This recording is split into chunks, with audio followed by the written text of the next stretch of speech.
పరిశుద్ధ గ్రంథం తెరుద్దాం. మొదటి తెస్సలోనికయులకు రాసిన పత్రిక 5వ అధ్యాయము 5వ వచనం నుంచి, మీరందరూ వెలుగు సంబంధులను పగటి సంబంధులై ఉన్నారు. మనము రాత్రి వారము కాము, చీకటి వారము కాము. కావున ఇతరుల వలె నిద్రపోక మేలుకువగా ఉండి మత్తులము కాకయుందుము. నిద్రపోవువారు రాత్రివేళ నిద్రపోవుదురు, మత్తుగా ఉండువారు రాత్రివేళ మత్తుగా ఉందురు. మనము పగటి వారమై ఉన్నాము గనుక మత్తులమై ఉండక విశ్వాస ప్రేమలను కవచమును రక్షణ నిరీక్షణను శిరస్త్రామును ధరించుకుందుము. ఎందుకనగా మన ప్రభువు అయిన యేసుక్రీస్తు ద్వారా రక్షణ పొందుటకే దేవుడు మనల్ని నియమించను గాని ఉగ్రత పాలగుటకు నియమింపలేదు. మనము మేలుకొని ఉన్నను నిద్రపోవచ్చున్నను తనతో కూడా జీవించి నిమిత్తము ఆయన మన కొరకు మృతి పొందెను. కాబట్టి మీరిప్పుడు చేయుచున్నట్లుగానే ఒకరినొకడు ఆదరించి ఒకరినొకడు క్షేమాభివృద్ధి కలుగజేయుడి. దేవుడి మాటలు దీవించి ఆశీర్వదించిన ఒక చిన్న ప్రార్థన చేసుకొని మనం ముందుకు వెళ్దాం. ప్రార్థన. మా ప్రియమైన యేసుక్రీస్తు ప్రభు, నీకు వందనాలు. ఇంత ప్రభావి నిలబడిన నీ దాసుని కూడా నీవు మరుగుపరిచి నీ పరిశుద్ధాత్మ శక్తిని కుమ్మరించి నీవే నాతో మాతో మా అందరితో మాట్లాడుతున్నామని నీ సన్నిధిలో ప్రాధేయపడుతూ, గొప్ప దేవ, నీ పరిశుద్ధాత్మ శక్తిని కుమ్మరించి నీవే మాట్లాడమని యేసు నామములో ప్రార్థించి స్తుతించి అడిగి వేడుకొనుచున్నాము తండ్రి, ఆమేన్. ఇక్కడ మనం చదివినట్టుగా దేవుడు ఏం చెప్తున్నాడంటే, క్రైస్తవులను, దేవుడు నమ్ముకున్న వారిని దేవుడు వెలుగు సంబంధులుగా చేశాడంట. హల్లెలూయా. వెలుగు సంబంధులుగా అంటే దేవుడు, కొంతమంది అంటారు, అన్న వెలుగును చేసింది దేవుడే కదా, చీకటిని చేసింది దేవుడే కదా, మరి దేవుడు ఏంటి మిమ్మల్ని వెలుగుగా చేస్తాడు అని అంటున్నారే అని అంటారు కొంతమంది. క్వశ్చన్లు వేస్తారు, చీకటి చేసింది కూడా దేవుడే కదా అని. కానీ ఇక్కడ దీని అర్థం ఏంటంటే, వెలుగు అంటే సాక్షాత్తం యేసుక్రీస్తు ప్రభువు అని అర్థం. చీకటి అనే అర్థానికి ఏంటంటే సైతాను అని అర్థం. దేవుడు మనల్ని వెలుగు సంబంధులుగా చేశాడు అంటే మనము క్రీస్తు సంబంధులుగా ఉండాలి అని దేవునికి ఆశ. చీకటి సంబంధమైన జీవితాన్ని జీవించడం దేవునికి ఇష్టం లేదు. అదే మనం చదువుకున్నాం ఇందాకనే. 6వ వచనం గమనించినట్లయితే, కావున ఇతరుల వలె నిద్రపోక మేలుకువగా ఉండి మత్తులము కాకయుందుము. ఇప్పుడు లోక సంబంధమైన జీవితం జీవించేవాడికి పగులు ఉండదు, రాత్రి ఉండదు కదా. లోక సంబంధం జీవించేవానికి ఉదయమైన దొంగతనం చేస్తాడు, రాత్రి అయినా దొంగతనం చేస్తాడు. ఉదయమైనా మోసం చేస్తాడు, రాత్రి అయినా మోసం చేస్తాడు. వ్యభిచారం చేయాలంటే ఉదయం చేస్తాడు, రాత్రి. ఇప్పుడు లోకం ఎట్లయిపోయిందంటే పాపానికి విస్తారమైనటువంటి చోటు వచ్చేసింది. చీకటి లేదు, వెలుగు లేదు, మత్తులో ఉండిపోయారు. దేవుడు అన్నాడు కదా, మత్తులము కాకయుందుము అంటే దేవుణ్ణి నమ్ముకున్నటువంటి మనము, యేసు ప్రభుని వెంబడిస్తున్నటువంటి మనము క్రీస్తు సంబంధులుగా, వెలుగు సంబంధులుగా ఉంటే దేవుడు అంటున్నాడు, మీకు పరలోక రాజ్యం నేను బహుమానంగా ఇస్తానంటున్నాడు. హల్లెలూయా. దేవుడు కొన్ని కండిషన్లు పెడతాడు మనకి. ఉదాహరణకి, నీ కంటి ముందర ఒకటి బెంగళూరుకు పోయే దారి ఒకటి ఉందనుకో. బెంగళూరుకు పోయే దారి ఒక దారి ఉంది, హైదరాబాద్కు పోయే దారి ఒక దారి ఉంది. హైదరాబాద్ నుంచి బెంగళూరుకు పోవడం దూరం, హైదరాబాద్ పైన నుంచి బెంగళూరుకు తిరుక్కొని పోవాలంటే దూరం. అప్పుడు నువ్వు ఏ దారి ఎంచుకుంటావు? దగ్గరకు ఉండే దారే ఎంచుకుంటావు. ఎందుకు? ఈ దారి అయితే తొందరగా వెళ్ళిపోవచ్చు కదా. దేవుడు కూడా చెప్తున్నాడు, పరలోక రాజ్యం అనే దారికి నువ్వు త్వరగా వెళ్ళాలంటే దేవుని మార్గంలో వెళితే, దేవుడు ఏర్పాటు చేసినటువంటి మార్గంలో నువ్వు వెళితే హ్యాపీగా ఒక టికెట్ ఉండదు ఏమా, ఒక టికెట్ కూడా దేవుడు తీసుకోడు. రక్షణ ఎవరైనా డబ్బులు ఇచ్చి కొనుక్కున్నారు ఇక్కడ? ఎవరైనా బాప్తిసం ఎవరైనా డబ్బులు ఇచ్చి బాప్తిసం తీసుకున్నారు? ఎవరైనా? ఎవ్వరు ఉండరు. దేవుడు ఏమన్నాడంటే ఉచితమైన రక్షణ మీకు ఇవ్వబడుతూ ఉంది, ఉచితమైనటువంటి బాప్తిసం మీకు ఇవ్వబడుతూ ఉంది, ఉచితముగా పరలోక రాజ్యం కూడా మనకు వస్తూ ఉంది. చీకటి సంబంధమైన జీవితం మనం జీవిస్తే, చీకటిలో మనం బ్రతికితే ఆ పరలోక రాజ్యాన్ని, వెలుగు సంబంధమైన జీవితాన్ని మనము చూడలేం. ప్రార్థన చేసుకున్నాం, ఎన్ని లైట్లు వేసినా కూడా ఏమైంది, కొంచెము మబ్బుగా ఉంటుంది కదా. రాత్రిపూట నువ్వు 100 లైట్లు తెచ్చిపోయి రాత్రిపూటలు ఎట్లుంటుంది అంటే మబ్బుగానే ఉంటుంది, చీకటిగానే ఉంటుంది. అదే ఇప్పుడు ఎన్ని లైట్లు వేసినాం కదా, కానీ ఆ కిటికీలలోంచి వచ్చే వెలుగు, ఆ డోర్లలోంచి వచ్చే వెలుగు ఎంత వెలుగు ఉంది చూడండి. ఇప్పుడు అంటే వెలుగు నీ హృదయంలోకి వస్తే చీకటి పారిపోతుంది. హృదయంలో చీకటికి అవకాశం ఇచ్చావేమో, నీ హృదయంలో లోపల చీకటికి అవకాశం ఇచ్చావేమో. చీకటి అంటే సిగరెట్ అయి ఉండొచ్చు, పాపం అయి ఉండొచ్చు, మోసం అయి ఉండొచ్చు, దొంగతనం అయి ఉండొచ్చు, వ్యభిచారం అయి ఉండొచ్చు, చెడు మాటలు అయి ఉండొచ్చు, బూతులు అయి ఉండొచ్చు, లోక సంబంధమైనటువంటి జీవితం ఏదైనా అయి ఉండొచ్చు, ఆచారాలు అయి ఉండొచ్చు, పద్ధతులు అయి ఉండొచ్చు. అవి ఏవైనా నీ హృదయంలో దేవుని కంటే ఎక్కువ చోటు దేనికి ఇచ్చావో దేవుని కానీ ఆహ్వానిస్తే ఆ చీకటి పారిపోతుంది. ఆమేన్, హల్లెలూయా. ఆ చీకటి పారిపోతుందంట, పటాపంచలైపోతుంది. ఇప్పుడు నీకెవరన్నా నీ ఎదురుగా, సపోజ్ ఇప్పుడు నీ ఎదురుగా శత్రువు కూర్చొని ఉన్నాడు అనుకో. ఉదాహరణకి ఇప్పుడు అంద్రయ్య గారు నా శత్రువు అనుకోండి, అంద్రయ్య గారు నా శత్రువు అనుకోండి. ఇప్పుడు ఇప్పుడు నేను ఆయన ఇద్దరం శత్రువులం అనుకోండి. నన్ను చూస్తానే ఆయనకి ఏమనిపిస్తుంది అంటే కళ్యాణ్ పాస్టర్ ఎందుకు వచ్చిందిలే, మనమే పక్కకు పోదామని పక్కకి వెళ్ళిపోతాడు. సైతాను కూడా అంతే. దేవుని వెలుగు వచ్చినప్పుడు సైతాను భరించలేదు, కానీ సైతాను దేవుణ్ణి ప్రశ్నిస్తుంది. ఏమనంటదంటే ఇప్పుడు సపోజ్ కళ్యాణ్ బాబు నీ సేవకుడు కదా, కళ్యాణ్ బాబుని ఒకసారి పరీక్షిస్తా నేను అని అంటది దేవునితో. అప్పుడు దేవుడు ఏమంటాడంటే కళ్యాణ్ బాబు నువ్వు ఎంత పరీక్షించినా కూడా నన్ను వదిలిపెట్టాడు, నా సేవకునిగానే ఉంటాడు అంటాడు దేవుడు. సైతాన్ ఏమంటుందంటే అంత సీన్ లేదు, ఒకసారి నాకు పగ్గాలి, కళ్యాణ్ కూడా నేను పడగొడతా అంటది. సైతాన్ అనుకుంటే ఏం చేస్తుంది, పడగొడుతుంది నిజంగానే. సైతాను ఏదో ఒక రకంగా నిన్ను వంచాలని చూస్తుంది, సైతాను ఏదో ఒక రకంగా నిన్ను బానిస చేసుకోవాలని చూస్తుంది, సైతాను ఏదో ఒక రకంగా నిన్ను ఏం చేయాలనుకుంటుందంటే తల వంచేట్టు చేస్తుంది. కానీ దేవుడు అంటాడు నేను మిమ్మల్ని తల ఎత్తుకునేలాగా చేయాలని ఈ లోకానికి వచ్చి మరణించాను అంటాడు దేవుడు. సైతాను ఎప్పుడు చూసినా నువ్వు తల వంచుకొని ఉండాలని ఆశపడుతుంది, నీకు అవమానాలు తెస్తుంది, నిందలు తెస్తుంది, కష్టాలు, ఇబ్బందులు, వ్యాధి, రోగాలన్నీ కూడా సైతాను చేసినటువంటి పనులే. దేవుడు అనుమతిస్తాడు సైతానికి. నువ్వు దేవునికి నమ్మకంగా ఉంటే ఆ వెలుగు నీ మీద ఉందని సైతానికి ఎప్పుడైతే తెలుస్తుందో ఆటోమేటిక్గా ఆ చీకటి నీళ్ళు ఉన్నటువంటి ఆ హృదయంలో ఉన్నటువంటి ఆ పాపము, ఆ చీకటి ఏమైపోతుంది, పటాపంచలైపోతాయి, పారిపోతుంది, నీ జీవితం తారుమారైపోతుంది. కొంతమంది అంటారు కదా, అరే నువ్వు బాప్తిసం తీసుకున్నాక చాలా మారిపోయావురా, ఒకప్పుడు నీ నోటి నిండుతా బూతులే వచ్చేవి అని అనేవాళ్ళు. ఎంతమంది లేరమ్మా, ఎంతమంది లేరు? ఒకప్పుడు నీ నోటి నిండుతా చెడ్డ మాటలు, బూతులు, శాపాలు ఎప్పుడు అవే ఉన్నాయి. బాప్తిసం తీసుకుని చాలా మారిపోయావురా, నువ్వు చాలా మారిపోయావమ్మా అంటే దాని అర్థం ఏంటంటే నీలో ఉన్నటువంటి ఆ చీకటి పారిపోయిందని అర్థం. హల్లెలూయా. దేవుని నమ్ముకున్న మనం, దేవుని ఆశ్రయిస్తున్నటువంటి మనము, దేవుని వెంబడిస్తున్నటువంటి మనం ఎలా ఉండాలంటే దేవుడు చూపిస్తున్న మార్గంలోనే పోవాలి.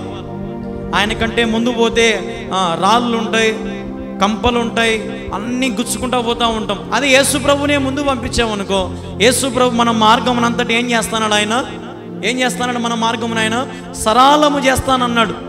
మెట్టగున్న మార్గం ఆయన సరళము చేస్తాన్నాడు. రాళ్ళు ఉండదు, గచ్చు ఉండదు, గుంతలు ఉండవు, అందురులు ఉండవు, ఏమీ ఉండవు. యేసు ప్రభుని నమ్ముకుంటే యేసు ప్రభు చేసే మార్గము సరళముగా ఉంటుంది. ఇప్పుడు మన ప్రొద్దుటూరు నుంచి, మన కల్లూరు నుంచి ప్రొద్దుటూరు పోవాలంటే ఎన్ని వంపులు సంపులు పోవాలి కదా.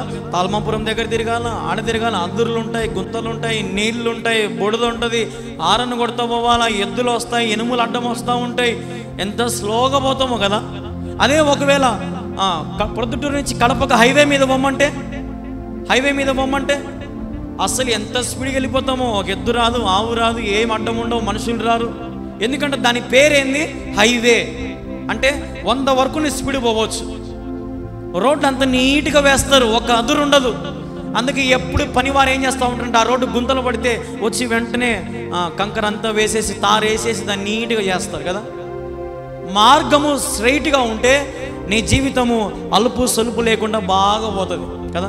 ఇప్పుడు ఒకవేళ ముసలోళ్ళు ఎవరైనా ఆటో ఎక్కారనుకోండి, ఆటో ఎక్కి నుంచి ప్రొద్దుటూరు పోవాలంటే అదిరి అదిరి అదిరి ఏమైపోతుంది, నడుములన్నీ అదిరి కూర్చోలేము. అదే ఇప్పుడు ప్రొద్దుటూరు నుంచి కడపకు పోండి, బస్సు హైవేకి నిమ్మలంగా కారులో కూర్చొని పోండి, అసలు ఎప్పుడు వచ్చినాం నాయన అంటాం, ఎప్పుడు పోయాను మేము కడపకు అంటాం. అంటే దారి అలాగ నిన్ను నడిపిస్తుంది. కారులో గొప్ప సంగతి లేదు, ఆటోలలో గొప్ప సంగతి లేదు, ఆ రోడ్డులో ఉంది గొప్ప సంగతి, ఆ మార్గంలో ఉంది గొప్ప సంగతి. ఆ మార్గం వేసేవాడు దేవుడే. దేవుడు వేసే మార్గంలో నువ్వు నడుస్తే నువ్వు గుడ్డిదానమైనా సరే హ్యాపీగా పోవచ్చు, నువ్వు కుంటివాడువైనా సరే హ్యాపీగా వెళ్ళిపోవచ్చు. దేవుడు గుడ్డి వాళ్ళకు ఒక దారి, కుంటి వాళ్ళకు ఒక దారి, కుష్టి వాళ్ళకు ఒక రోడ్డు, ఏడుసోలకు ఒక రోడ్డు అని పెట్టలే దేవుడు. అందరూ అంతటా దేవునికి నచ్చిన వారే. దేవునికి అందరూ ఒకటే దృష్టితో చూస్తాడు ఆయన. నా కను దృష్టి ప్రపంచం యావత్తు మీద ఉంది అంటాడు కదా దేవుడు. ప్రతి ఒక్కరి మీద ఉంది అంటాడు దేవుడు. ఇప్పుడు మీరు నాకంటే పెద్దోళ్ళు అయి ఉండొచ్చు, చిన్నోళ్ళు అయి ఉండొచ్చు, ఎవరైనా ఉండొచ్చు, కానీ దేవుని దృష్టిలో మనం అందరం ఆయన పిల్లలం. అంటే దేవుని దృష్టిలో మనం ఆయనకు ఒక పసిపిల్లలు లాంటి వాళ్ళం. దేవుని దృష్టిలో దేవుడు కూడా మనల్ని లాలిస్తాడు, దేవుడు మనల్ని కొడతాడు, తిడతాడు, సరి చేస్తాడు. ఇప్పుడు నీ కొడుకుని కొట్టవా? ఏదైనా తప్పు చేస్తే ఏమా నీ కొడుకును నీ మనవన్నో ఏరా తప్పు చేస్తావు, నువ్వు కొట్టవా అంటే మనం బూతులు మాడతాం అనుకో, కానీ దేవుడు బూతులు మాట్లాడు. మనం బూతులు మాడతాము, అవి చేస్తాము, ఇవి చేస్తాము, అట్లా చేస్తాం, కానీ దేవుడు అట్లా చేయడు. దేవుడు చూపించే కోపం ఎలాగుంటుందంటే అసలు ఆయన ఇప్పుడు మన ఇంట్లో మన అమ్మ మాట్లాడుకోకుండా ఒక నెల ఉండింది అనుకో, మనం ఉండగలుగుతామా? ఇప్పుడు మన అమ్మ ఒక నెల రోజులు మన మీద అలిగి ఒక వారం మాట్లాడుకుని ఉంటేనే ఏంది మనం మాట్లాడకపోతే ఎట్టెట్నో ఉంది మాట్లాడమా అంటాం కదా. దేవుడు చేసేది కూడా అంతే. దేవుడు నీ వైపు చూడడం మానేస్తాడు కొద్ది రోజులు. అప్పుడు నీకను ఓయమ్మా దేవుడు లేడు ఇప్పుడు నా జీవితంలో, అందుకే నాకు ఈ శ్రమలు, అందుకే నాకు ఈ ఇబ్బందులు, అందుకే నాకు ఇవన్నీ వస్తూ ఉన్నాయి. వెలుగు సంబంధులుగా నువ్వు ఉంటే ఏ పాపము, ఏ వ్యాధి, ఏ రోగము నేనేం చేయలేదు. హల్లెలూయా. వెలుగు సంబంధులుగా నువ్వు ఉండు. చిన్న బిడ్డలు పుట్టినప్పుడు ఏమంటారు డాక్టర్లు? అమ్మ రొంచే ఎండలో పెట్టమ్మా అంటారు కదా. అంటే ఆ వెలుగులో ఉన్నటువంటి ఆ విటమిన్ పిల్లలకి ఏమవుతుంది, మంచి ఆరోగ్యంగా వాళ్ళు జీవిస్తారు. అదే దేవుడు ఇచ్చే వెలుగులో నువ్వు నిలబడితే అసలు ఆ జీవితమే రమ్యమైన జీవితంగా ఉంటుంది. నువ్వు కుళ్ళిపోయిన బట్టలు వేసినా కూడా దేవుని దృష్టిలో ప్రకాశవంతంగా కనపడతావు. దేవుని దృష్టిలో ఒక 1000 లైట్లు వేసినట్టు ఉంటుంది నీ ముఖము, నీ తేజస్సు. ఇప్పుడు మోషే పైన నుంచి 10 ఆజ్ఞలు తీసుకొని కొండ మీద నుంచి దిగుతా కిందికి వచ్చాడు. మోషే కొండ మీద నుంచి 10 ఆజ్ఞలు తీసుకొని కిందికి వచ్చాడు. ఎక్కేటప్పుడేమో మామూలుగా ఎక్కాడు, వస్త్రాలు బాగలేవు. ఎందుకు? ఆ అరణ్య మార్గములంతా ఆ గాలికి, వానకు, చెత్తకు, ధూళికి ఆ డ్రెస్ అంతా నలిగిపోయి ఉండొచ్చు, ఎట్లయిపోయిందో. కానీ తాపులెక్కి పైకి పెట్టేటప్పుడు రోతకు పోయాడు. దిగి వచ్చేటప్పుడు మాత్రం ముఖమంతా కూడా ఎలాగైపోయిందంటే మోషే ముఖము అసలు మోషేనే కాదా అని తెలుసుకోలేకపోయారంట ప్రజలు. అంత వెలుగు, అంత సూర్యకాంతపు తేజస్సు ఎవరి ముఖం మీదకి వచ్చింది? మోషే మీదకి వచ్చింది. మోషే గొప్పతనం కాదు అది. ఆ 10 ఆజ్ఞలు, దేవుడిచ్చిన ఆజ్ఞలు పట్టుకోగానే మోషే జీవితము మారిపోయింది. కానీ మోషే ఎంత కష్టపడినా కూడా కానానుకు మోషే వాళ్ళని నడిపించలేకపోయాడు. 6 లక్షల కాలుబలం, 6 లక్షల మందిని నడిపించాలనుకున్నాడు. కానీ పోయింది ఇద్దరే, యెహోషువ ఇంకొక అతను, ఇద్దరు వెళ్ళారు అంతే. 6 లక్షల మంది వెళ్ళిపోయారు నసుక్కుంటూ, గొనుక్కుంటూ. మాకు తిండి లేదే, చెప్పులు లేవే, అవి లేవే, ఇవి లేవే, నీళ్ళు లేవే, గుడ్డ లేదే, నిద్ర లేవే అని గొనుక్కుంటూ వెళ్ళిపోయారు. కానీ మోషే మాత్రం దేవుడు చెప్పినట్టుగా ఉన్నాడు. ఈరోజు బైబిల్ లాంటి వాళ్ళు ఎంతోమంది మనకు తెలుసు, ఎంతోమంది తెలుసు మనకి. దేవుడు పాపం చేసిన వాళ్ళ గురించి రాశాడు, మంచి చేసిన వాళ్ళ గురించి కూడా బైబిల్లో రాశాడు. వ్యభిచారుల గురించి వాక్యంలో రాశాడు, దొంగ గురించి వాక్యంలో రాశాడు, మంచి వాళ్ళ గురించి రాశాడు, విశ్వాసులకు తండ్రి అబ్రహాము గురించి రాశాడు, దావీదు గురించి రాశాడు. ఎంతమంది గురించి పరిశుద్ధ గ్రంథంలో ఉందంటే నువ్వు తెలుసుకోవాలని, వెలుగు సంబంధంగా నువ్వు జీవించాలని. దేవుడు పాజిటివ్ చూపిస్తున్నాడు, నెగిటివ్ చూపిస్తున్నాడు. పాజిటివ్ వైపు ఉంటే నీకు మేలు. ఏం కాదులే, దేవుడు ఆ వ్యభిచారి స్త్రీని క్షమించాడు కదా, మమ్మల్ని కూడా క్షమిస్తాడులే. ఏం కాదులే, దేవుడు ఆ దొంగని పరలోకాన్ని తీసుకుపోయాడు కదా, మమ్మల్ని తీసుకొని పోతాడులే. కొంతమంది ఆలోచన ఇలా ఉంటుంది, ఇలాంటి ద్రోవంలో ఉంటారు అన్నమాట కొంతమంది. కానీ దేవుడు అంటున్నాడు ఈరోజు, వెలుగు సంబంధులుగా మీరుంటే చీకటిని మీరు ద్వేషించుకుంటారు. ఎప్పుడైతే నువ్వు చీకటిని ద్వేషిస్తావో ఆ రోజు నుంచి టైం స్టార్ట్ అవుతుంది.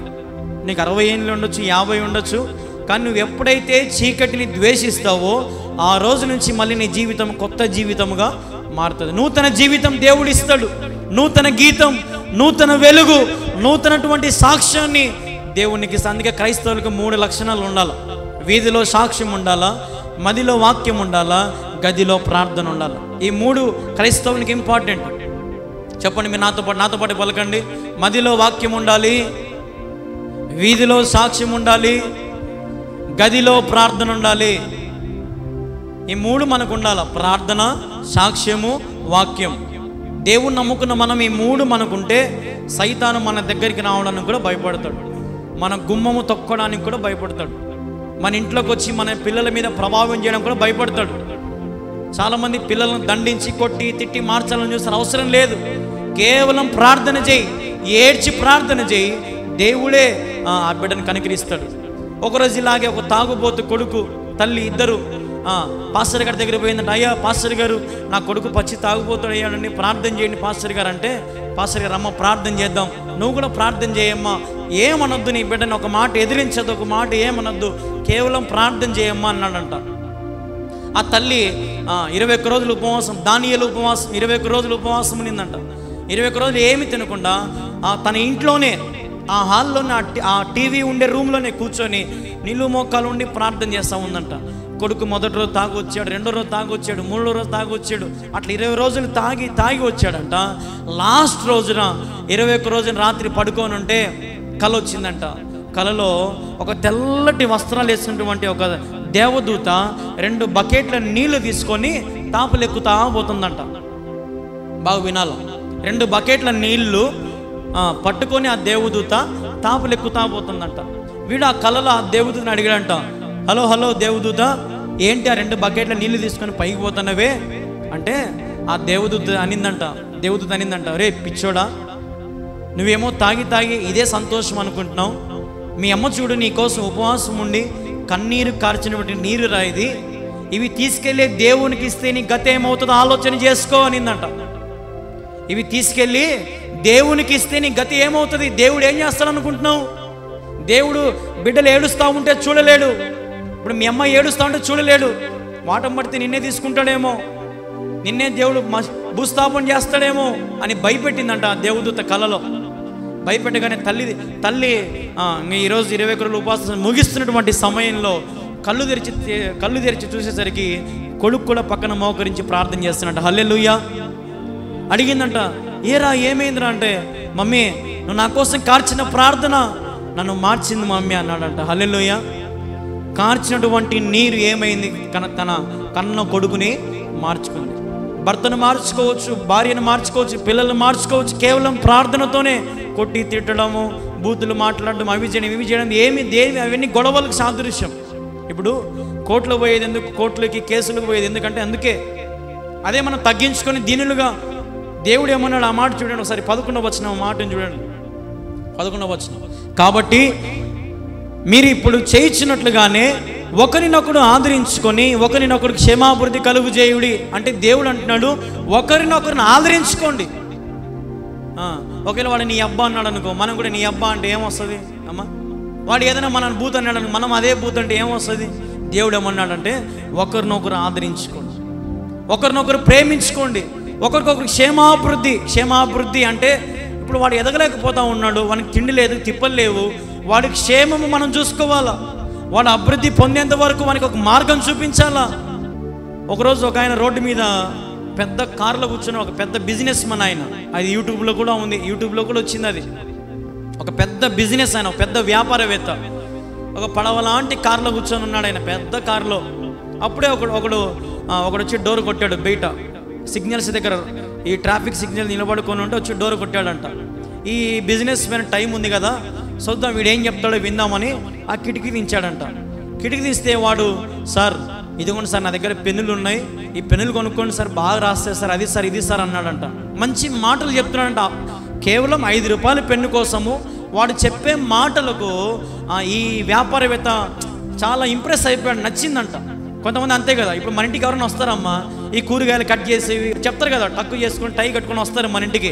మేడం ఇవి తీసుకొని మేడం, మేడం ఇవి వాడండి మేడం, భలే ఉంటుంది మేడం, భలే కట్ చేస్తాం. వాడు చెప్పిన మాటలకు మనం ఏమనిపిస్తుంది అంటే, పోతే పోయింది డబ్బు కొనుక్కుందాం అనిపిస్తుంది లేదా? అట్లాగే ఆ యొక్క వ్యాపారవేత్త కూడా నచ్చి ఒక మాట అన్నాడంట, అరే నీ దగ్గర ఎన్ని పెన్నులు ఉన్నాయి సార్? నా దగ్గర ఒక 500 రూపాయలకి విలువ చేసే పెన్నులు ఉన్నాయి సార్ అన్నాడంట. సరేరా, నేను నీకు 5,000 ఇస్తాను, 5,000తో ఏం చేస్తావు అంటే వాడు అన్నాడంట, సార్ 5,000తో ఇంకా ఎక్కువ పెన్నులు కొనుక్కొస్తాను సార్ అన్నాడంట. సరేరా అని 5,000 ఇచ్చి వెళ్ళిపోయాడంట. ఒక నెల అయిపోయింది. ఒక నెల అయ్యేసరికి వాని వస్త్రాలు మారిపోయాయి. మళ్ళీ అదే సిగ్నల్ దగ్గరకు వచ్చి డోర్ కొట్టాడు. సార్ మీరా సార్, ఆ రోజు మీరు 5,000 ఇచ్చారు సార్, 5,000తో నేను కొంచెం పెన్నులు ఎక్కువ కొనుక్కున్నాను, వ్యాపారం డెవలప్ చేశాను సార్, ఈరోజు నా కొడుకు మంచి స్కూల్లో చదివిపిస్తున్నా. ఏమైపోయింది? మన జ్ఞానము పెరిగి పెద్దది అయిపోయింది. అంటే ఇప్పుడు అతను ఇచ్చిన 5,000 ఆ వ్యాపారం వానికి పెద్ద కథ కాదు. 5,000 ఇప్పుడు కొన్ని కోట్లు ఉండే వానికి 5,000 పెద్ద సంగతి అమ్మ. కానీ 5,000 వాని ఒకరి జీవితం ఏం చేసింది? మారిపోయింది. ఒకరి జీవితం మారిపోయింది 5,000 రూపాయలతో. అతను మంచి వ్యాపారవేత్త అయిపోయాడు. లాస్ట్కి ఏమంటాడంటే ఈ వ్యాపారవేత్త, రే నువ్వు ఉండాల్సింది రోడ్డు మీద కాదు, నా కంపెనీలో నాతో పాటు కూర్చుకుందిరా అని చెప్పి వాడిని ఎక్కించుకుని వెళ్ళిపోతాడంట. హల్లెలూయా! అది నిజంగా జరిగింది, యూట్యూబ్లో కూడా పెట్టాడు ఆయన. ఇప్పుడు అతనికి రోడ్డు మీద పెన్నులు అమ్ముకునే వాడు ఎక్కడికి వచ్చాడు? ఇప్పుడు తన వ్యాపారం ఉన్నటువంటి స్థలానికి వచ్చి ఒక పెద్ద స్థితిలో అతను ఉండిపోయాడు. ఈరోజు దేవుడు కూడా నీకు అదే చెప్తున్నాడు. నీ ఎదురింటోడు పొరిగింటోడు నీ ఇంటికి ఎవరైనా లేదు అని వచ్చినప్పుడు నువ్వు కూడా లేదు అని వారిని వెనక్కి పంపించాలి. వాక్యంలో ఉంది కదా, నీకు 2 అంగీలు ఉంటే గిన ఒక అంగీని తీసి వానికి ఇచ్చేయి. నీకు ఆహారము దేవుడు సమృద్ధిగా ఉంటే నువ్వు తినకున్నా పర్లేదు, ఒకనికి పెట్టు. ఒకనికి పెట్టి దాంట్లో సంతోషం ఒకసారి చూడు, ఒకసారి ఆ సంతోషం అనుభవించాను, ఒకసారి మీకే తెలుస్తుంది. ఇప్పుడు నీ కళ్ళెదురుగా నీ కొడుకు కూతురు తింటా ఉంటే ఎంత సంతోషంతో కదా. అదే ఎవరికైనా కొత్త వాళ్ళకి పెట్టి చూడు, ఇంకెంత ఆనందం ఉంటుందో. ఎవరైనా కొత్త వాళ్ళు నీ తిండి తింటా ఉంటే ఏమంటావు? అన్న కూర బాగుందా, అన్న అన్నం బాగుందా, అన్నీ బాగున్నాయా, అన్నీ బాగా సెట్ అయ్యా అని అంటాం కదా. కొత్త వాళ్ళు అయితే ఎంత ఆనందం ఉంటుంది. కాబట్టి నువ్వేం చేయాలంటే దేవుడు చెప్తున్నాడు, ఎదుటి వారిని ఒకరినొకరిని ఆదరించుకొని వారి క్షేమాభివృద్ధి నువ్వు చూసుకోవాలి. దేవుని మార్గంలో ఉన్న మనం, వెలుగు సంబంధాలుగా ఉన్న మనము ఈ మార్గంలో పోయేటప్పుడు ఎంతమంది మనకు అడ్డొచ్చినా కూడా మన చూపు కేవలం యేసుక్రీస్తు వైపే ఉండాలి. మన ఫోకస్ అంతా దేవుని వైపే ఉండాలి. మన మనోనేత్రాలు తెరవబడినప్పుడు, మన నేత్రాలు తెరుచుకున్నప్పుడు, యేసు ప్రభువే నిజమైన దేవుడని నమ్మినప్పుడు మనం వేరొక దేవునికి మొక్కకూడదు, వేరొక దేవుని మనం ఆచరించకూడదు, వేరొక దేవుని మనం పూజించకూడదు. నీ పొరుగు అనే దేనినైనా నువ్వు ఆశించకూడదు, నరహత్య చేయకూడదు, దొంగలించకూడదు. ఎన్ని ఆజ్ఞలు ఉన్నాయి కదా దేవుడు, ఎన్ని రాసాడు ఆజ్ఞలు దేవుడు ఊరికే రాశాడమ్మా. దేవుడు రాసేటువంటి ఈ ఆజ్ఞలను మనం పాటించాలా.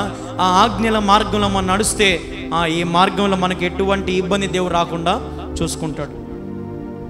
కాదు నాకు నేను చల్లగా ఉంటా, వెచ్చగా ఉండలేను, నా వల్ల కాదు, నేను ఊరికే సండే క్రిస్టియన్ లాగా ఆదివారం చర్చికి వస్తా అంతే, మిగతాటప్పుడు నేను రాలేను, నా వల్ల కాదు. సోమవారం నుంచి శనివారం దాకా చీకటి సంబంధమైన జీవితం జీవించావనుకో, ఉదాహరణకు చెప్తున్నా, ఇప్పుడు సోమవారం నుంచి శనివారం వరకు నీకు ఒక 2,000 సంపాదన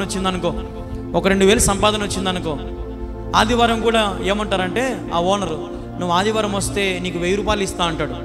అప్పుడు నీకేం ఆశపడుతుంది అంటే, వారం అంతా పని చేసినా 2,000 వచ్చింది, ఒక్కరోజు పని చేస్తే 1,000 రూపాయలు వస్తుంది, పోదాంపా అని వెళ్ళిపోతాం. మందిరానికి రావు, సండే కూడా రాకుండా చేస్తుంది సైతాన్. నీకు మంచి మంచి ఐడియాలని చెప్తుంది, అట్ట బతుకు ఇట్ట బతుకు, అవి చేయి ఇవి చేయి, చర్చికి పోతే టైం వేస్ట్, ఆడికి పోయి పనికి పోతే 1,000 వస్తుంది 2,000 వస్తుంది అనుకుంటావు. కానీ కష్టపడతావు, సంపాదిస్తావు, కానీ సడన్గా నువ్వు ఊహించని రీతిగా ఏదో ఒక వ్యాధి, ఏదో ఒక రోగం వచ్చినప్పుడు నువ్వు సంపాదించిన డబ్బంతా ఏమైపోతుంది? హాస్పిటల్ పాలైపోతుంది. అప్పుడు సేవకుని, పాస్టర్ అయ్యా ఎక్కడున్నావు పాస్టర్ అయ్యా, మా కోసం ప్రార్థన చేయి పాస్టర్ అయ్యా కదా. పాస్టర్ అయ్య నీ కోసం ఉపవాసం ప్రార్థన చేస్తాడు, నువ్వేమో అక్కడ పోయి డబ్బులన్నీ అయిపోగొట్టుకుంటావు, ఇంటికి ఒట్టి చేతులతో వస్తావు. అదే దీపం ఉండగా నీళ్ళు సరి చేసుకుంటే నీ డబ్బు మిగులుతుంది, నీకు రోగం రాకుండా ఉంటుంది, వ్యాధి రాకుండా ఉంటాయి, అప్పులు రాకుండా ఉంటాయి, శ్రమలు రాకుండా ఉంటాయి. ఒక ఇంట్లో 7 మంది ఉద్యోగస్తులంట, 7 మంది, అంత ఒకరిద్దరు కాదు, 7 మంది ఉద్యోగస్తులంట ఒకరింట్లో. కానీ ఎదురింట్లో ఇద్దరు భార్య భర్తలు ఉంటారంట, వాళ్ళిద్దరు ఉద్యోగస్తులంట. ఈ 7 మంది తినేది సరిపోక, డబ్బు సరిపోక ఆ ఎదురింట్లో ఇద్దరు ఉద్యోగస్తుల దగ్గర అప్పు తెచ్చుకుంటారంట. అంటే దాని అర్థమైంది, ఈ 7 మంది ఉద్యోగాలు చేసి సంపాదించే డబ్బు వారికి సరిపోలా. ఇద్దరు కష్టపడుతున్న వాటి సొమ్ము దగ్గరికి ఆశపడుతూ ఉన్నారు ప్రతిసారి. అటువంటి వాళ్ళు ఎంతమంది లేరు? మన చేతిలో ఎంత పనున్నా కూడా, ఎంత డబ్బున్నా కూడా టయానికి ఆ డబ్బు మన దగ్గర ఉండదు. అప్పుడు ఏం చేస్తామంటే ఎదురున్న వాడి దగ్గర పోయి వీడి దగ్గర పోయి చేయి జాచుతాం. ఉత్తప్పుడల్లా మన దగ్గర డబ్బు ఉంటుంది కదా, ఉత్తప్పుడల్లా మనకు అవసరమైనప్పుడల్లా డబ్బు ఉంటుంది. అవి ఉంటాయి, ఇవి ఉంటాయి, తిండి ఉంటుంది, తిప్పలు ఉంటాయి. వ్యాధి ఉన్నప్పుడు, రోగాలు ఉన్నప్పుడు ఏవి మన దగ్గర ఉండవు. హాస్పిటల్ పాలైనప్పుడు, ఏదైనా ఇబ్బందులు వచ్చినప్పుడు ఏం చేస్తాం? వెంటనే మన మెడలో ఉన్నటువంటి అలంకారాలన్నీ కూడా అమ్మేనికి సిద్ధపడతాం కదా. అంతవరకు ప్రిస్టేజ్ లాగా ఫీల్ అవుతాం. అవి లేకపోతే మేము లేము, మాకు అవే గర్వం, మాకు అవే గౌరవం అనుకుంటాం. కానీ వ్యాధి బాధ వచ్చినప్పుడు కూడా ఏం చేస్తాం? అన్నీ అమ్ముకోనైనా సరే బతకాలనుకుంటాం. బతుకంటే అంత ప్రేమ మానవునికి, జీవితం అంటే అంత ఇష్టం. చచ్చిపోవాలని ఎవరికి ఉండదు కదా. ఇక్కడ ఎవరికైనా ఉందామా నేను చచ్చిపోవాలని? ఎవరికి ఉండదు. బ్రతకాలని ఎంతమందికి ఉంది? చేతులు ఎత్తండి. బ్రతకాలని ఎంతమందికి ఉంది? అందరికీ ఉంటుంది బ్రతకాలని. కానీ ఈ మిగిలిన బ్రతుకులో దేవునితో బ్రతకాలని కోరుకోండి. హల్లెలూయా. దేవునితో బ్రతుకుతే ఆ సంతోషం మనకి ఎక్కడ దొరకదు. ఈ సంతోషము నీకు కావలెనా? ఈ సంతోషము నీకు కావలెనా? ఈ సంతోషము నీకు కావలెనా? నేడే యేసునొద్దకు రమ్ము, నేడే యేసునొద్దకు రమ్ము. సంతోషమే సమాధానమే, సంతోషమే సమాధానమే, సంతోషమే సమాధానమే. చెప్పనాశక్యమైన సంతోషం, చెప్పనాశక్యమైన సంతోషం, చెప్పనాశక్యమైన సంతోషం అంటే చెప్పలేం. ఇప్పుడు కొంతమంది ఎవరైనా జోక్ వేసినప్పుడు ఎట్లా నవ్వుతారు? బాబా రే నవ్వలేకపోతున్నా, ఆపరనైనా నీ జోకులు ఆపర, కడుపు నచ్చిపోతుంది అంటాం కదా. అంటే అంత పగలబడి నవ్వుతాం. అలాగే దేవుని సన్నిధిలో కూడా చెప్పనాశకమైన సంతోషం నీకు కావాలా? దేవుని వెంబడించు, దేవుడు చూపిస్తున్న మార్గంలో రా. శ్రమైన, ఇబ్బంది అయినా, బాధ అయినా, కష్టమైన, తినడానికి తిండి ఉన్నా, ఏమి ఉన్నా, ఏమి లేకపోయినా దేవుని వెంబడిస్తున్నావా? ఆయన చెయ్యి పట్టుకున్నావా? అయితే ఆ చెయ్యి ఎప్పుడు విడవద్దు, ఎడబాయద్దు. దేవుని చెయ్యి పట్టుకోవడం అంటే ఒక ధన్యత. ఎంతోమందికి లేదు ఆ ధన్యత, ఎంతోమందికి లేదు అది. కానీ దేవుడు నీకు తల్లి గర్భంలో ఏం చేశాడు? నేను ఆయన ఒక క్రైస్తవుని కుటుంబంలో వేశాడు. నువ్వే వేరే మతంలో పుట్టలే, నువ్వు పుట్టింది క్రైస్తవుని కుటుంబంలో. దేవుని ప్రణాళిక అది. నువ్వు ఆయన బిడ్డగా ఉండాలని, ఆయన చేయి పట్టుకోవాలని, ఆయనను స్తుతించాలని, ఆరాధించాలని. అందుకే దేవుడు అంటాడు, నేను నా చేతులు జాచి నేను మిమ్మల్ని పిలుస్తున్నాను అంటాడు దేవుడు. ఆయన చేతులు జాచి నేను పిలుస్తున్నప్పుడు నువ్వేం చేయాలంటే ఊరికే చేయి పట్టుకుంటే సరిపోదు, వెంటనే ఆయన కౌగిలించుకుంటే ఆ ప్రేమ అనురాగాలు వేరు. బాధలో ఉన్నప్పుడు, ఇప్పుడు మా విజయకి ఏదైనా బాధలో ఉందనుకో, మా విజయకి ఏదైనా బాధల్లో ఉన్నప్పుడు నేను పోయి ఏం బాధపడాకులే అని ఊరికి దూరం నుంచి చెప్తే సరిపోతుందా? ఏం చేయాలా? భుజం మీద తట్టో ఒక మాట భుజం చేసి, ఏం కదలే విజయక, ధైర్యంగా ఉండంటే ఒక్కరవ ఏమనిపిస్తుంది? మన గుండెకి ఏమనిపిస్తుంది అంటే ఏదో ఒక ఆదరణ, ఒక ఫీలింగ్. ఆ ఏడుపు అనేది వెంటనే ఆగిపోతుంది. ఏడ్చినావులే గమ్మున లోపల పో అని అన్నాం అనుకో, ఏమైపోతుంది? ఇంకా ఈ ఆడలేని ఏడుపు అంతా అన్నీ ఉంటుంది. ఇంకా ఆన్నే బకెట్లు నీళ్ళు గారిపోతూ ఉంటాయి. ఇంకా మన విజయకైతే హల్లెలూయా, దేవునికి స్తోత్రం. ప్రియమైన దేవుని బిడ్డలారా, దేవుడు చెప్తున్నట్టు మాట ఏంటంటే వెలుగు సంబంధులుగా మీరు ఉండండి. గుడ్డివాడు చీకట్లో కూడా నడుచుకుంటూ పోతాడు, కట్టె పట్టుకొని అనుకుంటూ పోతాడు. మనకు అంత అవసరం లేదు. దేవుడు మన పక్షాన ఉన్నాడు. మనకు రూపించబడిన ఏ ఆయుధము వర్ధిల్లదు. శత్రువును కూడా దేవుడు వంచగలడు. ఆయన లోకాన్ని జయించడం లేదా అమ్మా? దేవుడు లోకాన్ని జయించడం లేదా? మరి సైతాను దేవుడికి ఒక లెక్కన. ఇప్పుడు దేవుడు 40 రాత్రింపగలు ఉపవాసం ప్రార్థన చేసినప్పుడు దేవుని కూడా సైతాను 3 మార్లు ఏం చేసింది? శోధించింది. 3 మార్లు కూడా దేవుడు ఎక్కడైనా సైతానికి తల ఉంచాడా? లాస్ట్కి దేవునితో ఒకే ఒక మాట నింది సైతాన్. ఏమనిందంటే, నువ్వు నాకు కాళ్ళు మోకు, ఈ భూరాజ్యానంతా నీకు ఇచ్చేస్తా అంటది. ఎంత పిచ్చిది కాకపోతే సైతాను దేవుడు కాళ్ళు మొక్కుతాడా అమ్మా? మరి దేవుణ్ణే అంత మాట నిందంటే నువ్వు ఒక లెక్కన సైతానిగా? ఆలోచన చేసుకో, నువ్వు ఒక లెక్కన దానికి. దేవునితోనే అంత ధైర్యంగా నా కాళ్ళు మొక్కు అనిందంటే నేను ఒక లెక్కన దానికి? నువ్వు ఎంత బైబిల్ పట్టుకొని ఎంత ప్రార్థన చేసినా ఎంత పాటలు పాడినా కూడా సైతాన్ గానికి ఒక చిన్న సందు, ఇప్పుడు ఈ రేకులలో పైన ఒక చిన్న హోల్ ఉందనుకో, ఒక చిన్న రంధ్రం, ఎట్లా పైనుంచి సూర్యుడు ధనాన్ని ఇంట్లోకి పడతాడు కదా, అట్లే నీ జీవితంలో ఒక్కసారి అవకాశం ఇచ్చావనుకో ఇంకా వాడు తిష్టేసి కూర్చొని ఉంటాడు. పొమ్మన్నా కూడా పోడు, నువ్వు గెంటేసినా కూడా పోడు, నువ్వు తరిమేసినా కూడా పోడు వాడు. కాబట్టి ప్రియమైన దేవుని బిడ్డ, పాపానికి చోటు ఇవ్వద్దు, పాపానికి ఆస్కారము ఇవ్వద్దు, పాపానికి వెలుగు, ఆ వెలుగు సంబంధమైన జీవితాన్ని జీవిస్తే పాపము నేను వేరు చేసి దూరం అయిపోతుంది యేసు నామములో. ఈరోజు చీకటి సంబంధమైన జీవితం జీవిస్తున్నావేమో, లోక సంబంధమైన జీవితాన్ని జీవిస్తున్నావేమో, లోక సంబంధమైనటువంటి పద్ధతులను జీవిస్తున్నావేమో, దేవుడు దానిని పూజించడు. నీ భార్యని ప్రేమించు, నీ భర్తని ప్రేమించు, నీ పిల్లల్ని ప్రేమించు, దేవుని మందిరాన్ని ప్రేమించు, దేవునితో సహవాసం కలిపి జీవించు. ఇప్పుడు దేవుని మందిరాలలో అన్ని కులాలలో వస్తారు కదా, అన్ని మతాలలో వస్తారు, అన్ని జాతులలో వస్తారు దేవుని మందిరాలలో, అవునా కదా? ఒకటే జాతి దేవుని మందిరానికి వస్తుందమ్మా? ఒకటే మతం వాళ్ళు దేవుని మందిరానికి వస్తారు? ఎంతమంది లేరు దేవుని నమ్ముకున్న వాళ్ళు? రెడ్డిస్ ఉన్నారు, వాళ్ళు ఉన్నారు, వీళ్ళు ఉన్నారు, ఎంతోమంది దేవుని నమ్ముకున్న వాళ్ళు ఉన్నారు. దేవుని సహవాసం అంటే అది. నా మందిరము అనేకమైనటువంటి పరిశుద్ధులకు ఆలయం కదా. దేవుని మందిరం ఏంటంటే పరిశుద్ధులకు ఆలయం. ఇప్పుడు ఇక్కడ కూర్చున్నాం, మనం అందరం కూడా పరిశుద్ధులమే.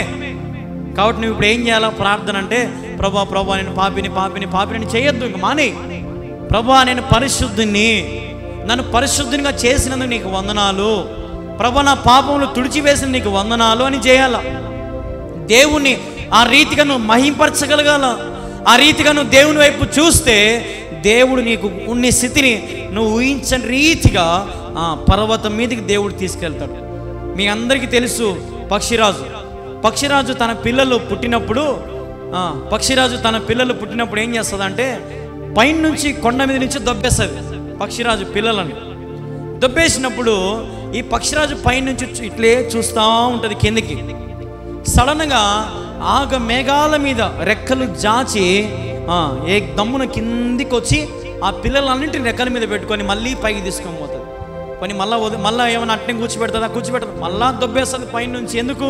వాళ్ళు ఎగరేంత వరకు, ఆ పక్షిరాజులు ఎగరేంత వరకు తల్లి ప్రయాసపడుతుంది. మీకు తెలుసో తెలీదో, మన ప్రపంచంలోనే పక్షులలో అసలు ఎగరకోకుండా ఊరికి రెక్కలు జాపుకొని పోయే పక్షి అదొక్కటే, పక్షిరాజే. గద్ద అనుకుంటా కదా, గద్దేనా దాని పేరు తెలుగులో? గద్దే. ఇట్లా అది మ్యాక్సిమం ఇట్లా రెక్కలు కొట్టదంట. ఎంతసేపు ఉన్న చేతులు ఇలాగే ఒక విమానం లాగా ఇట్లే చేతులు దాచుకొని ఇట్లా పోతూ ఉంటుంది ఎంతసేపు అయినా. ఇంకోటి ఏంటంటే మిగతా పక్షులు మిగతావన్నీ కూడా అంట ఈ ఆకాశం కిందనే ఎగురుతాయి, కానీ ఈ పక్షిరాజు మాత్రం ఆకాశం పైకి కూడా పోతుందంట, మేఘాల మీదకి పోతుందంట. అంటే 30,000 అడుగులు ఎత్తులో ఎగురుతుందంట పక్షిరాజు. మరి పక్షిరాజు వలె దేవుని నిన్ను ఉన్నత స్థితికి తీసుకెళ్తా అంటున్నాడు దేవుడు. అంటే మనుషులు నువ్వు పనికిమాలినవి దానివి అని అంటారు చూసావా, దేవుడు వాళ్ళనే వాడుకుంటాడు. నువ్వు పనికిరాని దానివి, వేస్ట్, నువ్వు దేనికి పనికిరావు పో అంటారు చూసావా, వాడే తలకు మూలరాయి అవుతాడు, వాడే దిక్కు అవుతాడు లాస్ట్కి. ఒకరోజు ఒక ఇంట్లో 2 కుమారులు పెంచుతూ ఉందంట తల్లి. పెద్ద కొడుకు మంచోడు, నా పెద్ద కొడుకు మంచోడు అంటదంట ఆ తల్లి. ఎక్కడికి పోయినా కూడా మా చిన్నోడు చాలా అల్లరోడు, చిన్నోడు తులువ మాటే ఈనడు, వాడు నాకు పెడతాడో రేపు ముసలిదానికి అది ఇది అంటదంట. వాడంతా మోసము, అట్లా ఇట్లా, వాడంతా లోకము, ఫ్రెండ్స్ గిన్స్ అంటదంట. నా పెద్ద కొడుకే మంచోడు, ఆస్తి అంతా వానికి, ఇవి వానికి అంటా వచ్చిందంట ఆ తల్లి. కొద్ది రోజులు పోయేసరికి ఆ పెద్ద కొడుకే పెద్ద ముళ్ళు అయినాడంట ఆ తల్లికి. చిన్న కొడుకు మాత్రము మమ్మీ తిన్నావా మమ్మీ, ఎక్కడున్నా కూడా 3 పూట్ల ఫోన్ చేస్తాడంట. అంటే మనం ఎవరిని పనికి మాలినోడు అనుకుంటామో దేవుడు వారినే వాడుకుంటాడు. మనం ఎవరైతే లోకంలో ఎక్కువ జీవిస్తున్నామో దేవుడు వారినే అసలు ఊహించని రీతిగా ఉన్నత స్థితికి తీసుకెళ్తాడు. అది మన దేవుని గొప్పతనం. నీ వయసును బట్టు, నీ అందచందాలను బట్టు, లేదంటే నీ అర్పణలను బట్టు, నీ కానుకలను బట్టు, నీకున్న ఆస్తిపాస్తులను బట్టు గర్విస్తే దేవుడు వాటిని తీసి పారేస్తాడు. నువ్వు ఎలాంటి స్థితిలో ఉన్నా, ఎలాంటి వాడువైనా దేవుని దృష్టిలో ఒకటే మాట, ప్రభువా నేను దీనుడను దరిద్రుడను, అంతే. ప్రభువా నాకు ఆస్తిని ఇచ్చినావు, నాకు అంతస్తులు ఇచ్చినావు, నేను గర్వంగా ఉండాలా, నేను ఉండాలి అనుకోవద్దు. దేవుని కంటే గొప్ప వాళ్ళం ఎవరూ లేం. ఆయనకున్నంత ఆస్తి నీకుందా అమ్మా? ఆయనకున్నంత ఆస్తి మనకుందా? ఆయనకి ఎన్ని చెట్లు, ఎంత ఆకాశం, ఎంత భూమి. ఈ భూమి అంతా ఎవరిదంటే నీదే, నాది కాదు. ఎవరిది? దేవునిదే. నీకు 1 ఎకరా భూమి ఉంటేనే, ఒక 10 ఎకరాల భూమి ఉంటేనే చేతి నిండుత గాజులు, ఇవేంటి బ్రాస్లైట్లు, మెడలో చైన్లు, అవి ఇవి వేసి, కద్దరు బట్టలు వేసి, ఎంత గర్వం! బాబా బాబా. అసలు ఆ భూమి ఎవరిది ఆలోచన చేసావు ఎప్పటికైనా? అసలు ఈ భూమి అంతా కూడా ఎవరిదంటే దేవునిదే. ఆయన మనకు భిక్షం ఇచ్చాడు, అట్లా బతుకోపోండ్రా అని ఇచ్చాడు దేవుడు బతుకో. ఇప్పుడు అడుక్కునే వానికి 60 కూరలు అనేది అందుకే ఊరికనే కాదు, సామెతలు రాసింది. అడుక్కునే వానికి 60 కూరలు. వాడు అందుకే ఎక్కడైనా బాగా చెట్టు కింద కూర్చొని, వానికి ఏ సిగ్గు ఉండదు, మానం ఉండదు, ఏం ఉండదు.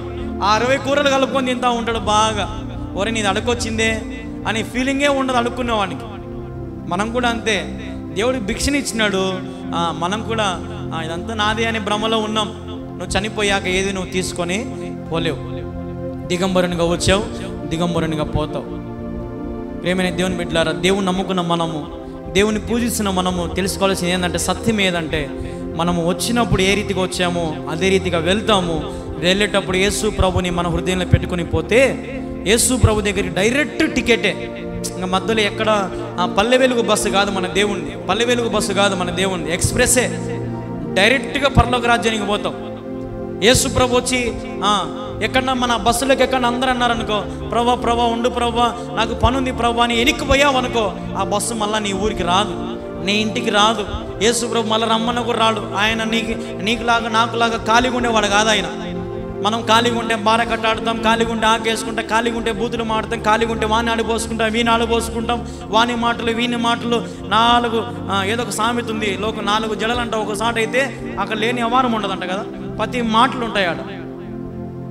కానీ దేవుడు మనలాగా ఖాళీగా ఉండేవాడు కాదైన. ఎంతోమంది పరిశుద్ధులు ఆయన నిత్యము దేవునికి స్తుతి స్తుతి స్తుతి స్తుతి స్తుతి అంటానే ఉంటారంట.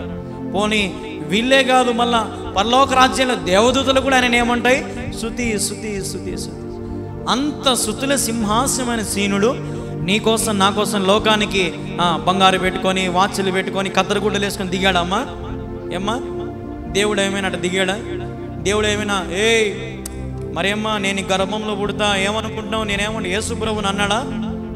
ఎంత దీనత్వంతో 30 సంవత్సరాలు ఒక దేవుడని తెలిసి కూడా, యేసు ప్రభు అని తెలిసి కూడా, లోక రక్షకుడు అని తెలిసి కూడా, 9 మాసాలు మోసి పెంచిందని చెప్పి ఆ తల్లికి దీనుడై, తండ్రికి దీనుడై, కుటుంబాన్ని పోషిస్తూ, ఒక కొడుకుగా కార్పెంటర్ పని చేశాడు. ఒక దేవునికి ఆ పని చేయడం అవసరమా? నాకు అర్థం కాదు అమ్మ. దేవుడు అనుకుంటే మ్యాజిక్ చేసి డబ్బులు సంపాదించలేడా? ఎందుకు ఆయన కష్టపడ్డాడంటే ఒక సాదృశ్యం. మనం కూడా కష్టపడాలి. నీ తల్లిదండ్రులను సన్మానించాలి, నీ తల్లిదండ్రులను ప్రేమించాలి, గౌరవం వాళ్ళకి, ఇంకా నీ వల్ల ఇంకా మంచి పేరు రావాలి వాళ్ళకి. నీ వల్ల వాళ్ళకి ఊరేసుకున్నట్టు రాకూడదు, అంత అవమానం రాకూడదు తల్లిదండ్రులకి. కొంతమంది యవనస్తులు చేసే పనులు అలాంటివి. ఎంతకాలం బతకాలరా నీతో సత్సనం రమేమంటారు కదా కొంతమంది తల్లిదండ్రులు, తట్టుకోలేక బాధతో. దేవుణ్ణి నడిపించండి. నీ కొడుకులు చెడిపోయారని వాళ్ళని వదిలిపెట్టద్దు. కష్టమైన బాధ అయినా సరే నీ పిల్లలను దేవుళ్ళు నడిపించు. వాక్యంలో వారిని ముంచి లేవనెత్తు. వాక్యపు వెలుగులో వారిని నడిపించు. అప్పుడు నీ స్థితిగతులు దేవుడు మారుస్తాడు. వెలుగు సంబంధులుగా నువ్వు ఉంటే, వెలుగు సంబంధమైన జీవితాన్ని జీవిస్తే నీ కుటుంబం అంతా కూడా వెలుగులోనే ఉంటుంది, చీకటిలో ఉండదు. ఒకవేళ నీ భర్త ఒక రకంగా, నీ భార్య ఒక రకంగా, నీ పిల్లలు ఒక రకంగా, ఎవరు కొద్ది చెట్టకొకడు పుట్టకొకడు ఉన్నాడు అనుకో, ఆ కుటుంబంలో దేవుని వెలుగు లేదని అర్థం. ఆ కుటుంబంలో యేసు ప్రభు లేడని అర్థం. ఆ కుటుంబంలో దేవుని మహిమ లేదని అర్థం. ఆన్నే తెలిసిపోతుంది మనకు. ఇప్పుడు అన్నం ఉడకాలంటే, అన్నం ఉడికిందో లేదో తెలుసుకోవాలంటే ఒక మెతుకు చాలంట కదా, అవునా కదా? తల ఊపాలా, అవునా కదా? అన్నం ఉడికిందో లేదో ఒక మెతుకు చూస్తే సరిపోతుందంట. ఇప్పుడు మన జీవితం కూడా అంతే. నువ్వు క్రైస్తవునో కాదో దేవుడు ఒక్కసారి నీ మెతుకున్నట్టు చూస్తే తెలిసిపోవాలి. నా రక్తం కోసినా కూడా యేసయ్యే, నా రక్తంలో యేసు ప్రభు ఉన్నాడు, నా హృదయంలో యేసు ప్రభు ఉన్నాడు, నా జీవితంలో యేసు ప్రభు ఉన్నాడని ఒక్క మెతుకు దేవుడు పరీక్షించగానే దేవునికి తెలిసిపోవాలి నువ్వు ఆయన కోసం బ్రతుకుతున్నావని. కొంతమంది అంటారు, నేను బతికేది నీ కోసమే కదా. భర్తలేని మాట ఆ మాట, నేను బతికేది నీకోసమే కదే, సంపాదించేది నీకోసమే కదే, ఏరా మీకోసమే కదరా, నేను ఎండకు పోయి దోమలు కరిపించుకుని ఇవి చేసి కష్టపడి పనిచేసేది మీకోసమే కదరా కదా. కానీ ఎవరు కూడా చెప్పాల్సిన మొదటి మాట ఏంటంటే, మేము దేవుని కోసము బ్రతుకుతున్నాం, దేవుని సంబంధంతో మేము జీవించాలని ఆశపడతా ఉన్నాం. ప్రేమైన దేవుని బిడ్డ, వెలుగు సంబంధులుగా మనం జీవిస్తే దేవుడు మన స్థితిగతులను మార్చి నూరంతలుగా ఆశీర్వదించును గాక. ఆమేన్, ఆమేన్.